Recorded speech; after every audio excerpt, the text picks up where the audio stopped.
আসসালামু আলাইকুম। আমি হিমন্ত অবস্থান করছি উর্কিচর। আপনারা দেখতে পাচ্ছেন খুব সুন্দর করে এখানে সাজানো হয়েছে। এই পুরো রাস্তাটা আমার ঘুরে আসতে 10 মিনিট লেগেছে বাইকে করে। ঘরওয়ালারা যতক্ষণ পর্যন্ত তোমাদেরকে অনুমতি দিবে না সেই ঘরের মধ্যে তোমরা প্রবেশ করবে না। এবং আপনি যদি কারো ঘরের মধ্যে যান, আপনি দরজা নক করেছেন, তারা বলবে কে। এবার বুঝতে পারছেন কত সুন্দর করে একটা বিশাল এলাকা জুড়ে ডেকোরেটেড করা হয়েছে। আসলে এটা 23, 24, 25 তারিখ 3 দিন ব্যাপী এই ঈদে মিলাদুন্নবী অনুষ্ঠিত হয় এবং আজকে হলো শেষ দিন।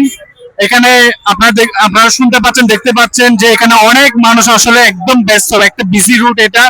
অনেক দূর দূরান্ত থেকে মানুষ আসছে এখানে দেখার জন্য এই ঈদে মিলাদুন্নবীর সৌন্দর্য এবং এখানে ওয়াজ মাহফিল এগুলা, তারপর আরো বিভিন্ন এই আয়োজনের এগুলো দেখার জন্য আসলে অনেক দূর দূরান্ত থেকে মানুষজন আসা যাওয়া করছে। আসলে এই এত বিশাল এলাকা জুড়ে সুন্দর করা হয়েছে শুধুমাত্র আমাদের নবী হযরত মুহাম্মদ সাল্লাল্লাহু আলাইহি ওয়াসাল্লামের আগমন উপলক্ষে খুশিতে এইগুলা উদযাপন করা হচ্ছে। এবং সবাই উর্কিচর, শুধুমাত্র উর্কিচরবাসী না, অনেক দূর দূরান্ত থেকে মানুষ এসে এই সেলিব্রেশন করা হচ্ছে এবং আমরা চাইবো প্রতি বছর যাতে এরকম করে সবকিছু সাজানো হয় এবং আমাদের নবী হযরত মুহাম্মদ সাল্লাল্লাহু আলাইহি ওয়াসাল্লাম আগমন উপলক্ষে সেলিব্রেশন করা হয়। ধন্যবাদ সকলকে। আসসালামু আলাইকুম। দিন ধরে এখানে হাজার হাজার মানুষের জন্য তাবরুকের ব্যবস্থা করা হচ্ছে এবং এখনও অনেক গরু কিন্তু স্টকে রয়েছে এবং ছোটোখাটো এখানে দোকান এসেছে।